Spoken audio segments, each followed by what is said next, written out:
Joining me now on Skype with analysis of last night's debate and a look at where things stand just 11 days before Election Day is Tim Carney, senior political columnist for the Washington Examiner and resident fellow at the American Enterprise Institute. Tim, welcome back. Always so good to see you. So let's get to last night's debate. It was the last chance for voters to evaluate President Donald Trump and his rival, former Vice President Joe Biden, side by side.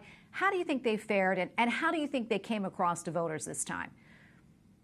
Well, the debate was much more enlightening on policy than the first debate they had, which was mostly enlightening on the personality of the two debaters, which, frankly, a lot of us know. But we got their answers on interesting questions. We got discussions of immigration. And so I look at it from the perspective of, were voters informed? And on that score, I think they were. And if you look at it from a sort of horse race perspective, Donald Trump, according to the polls, needs to make a comeback. He did well in this last debate, but he didn't strike any knockout blows against Joe Biden. So from that perspective, I did not see that he did enough, as much as he needed to do, to really make this a 50-50 race. Well, as you know, when President Trump ran back in 2016, he was an outsider, but now both he and Joe Biden have political records to stand on. Let's talk about that and how they defended their records. Yeah, well, so Trump's best attack was saying, look, you're promising all of these things, Joe, but you were in office for 8 years, you and Barack Obama.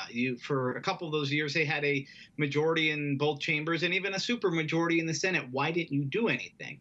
And Biden had sort of an awkward answer, just blaming the Republicans. So that was a very effective attack, saying this guy's promising a lot, but when he had power last time, he couldn't deliver. But, of course, Biden came back and touched Trump on some very sensitive things. He talked about kids in cages, and meaning the separation policy at the border, the zero tolerance policy that results in children and families ending up being separated in border detention areas. That's the sort of issue that for a lot of swing voters really is powerful and can reflect on sort of a heartlessness of this Trump administration. So they both did a good job of pointing out, this is what you did in power, and it wasn't very good. Well, as Congress continues to hash out a new COVID relief package, the coronavirus pandemic and the economy really remain important issues ahead of the election. How do you think both men did in articulating their plans for the nation? And also, what stood out the most to you? What stood out the most to me was that I think Trump was right when he said Biden wouldn't have done much different than I did. And this is the kind of question, this unanswerable question in the back of everybody's mind, right? Did it have to be this bad?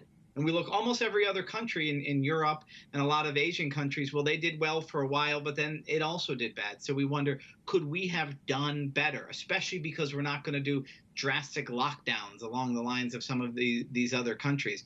And Trump wasn't trying to say necessarily that I did an amazing job. He said I did as well as I could, and Joe Biden wouldn't have done much better. And I don't think Biden had quite a comeback to that. So they're both looking at a situation where nobody's happy with the way things have turned out, but they've got to kind of look at the voters and say, Trump has to look at the voters and say, I did the best I could.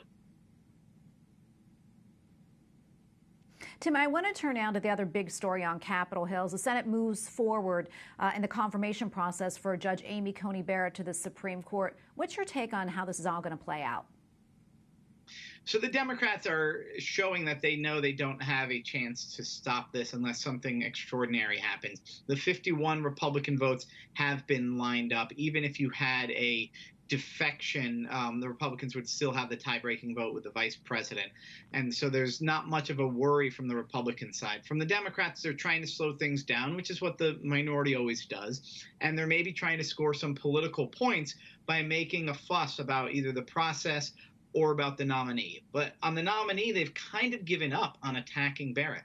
She started off with something like 37% of the public saying she should be confirmed. Most recent poll I saw had 51% to 28% saying yes, she should be confirmed, versus only 28% opposing, which is basically the hardcore Democratic base.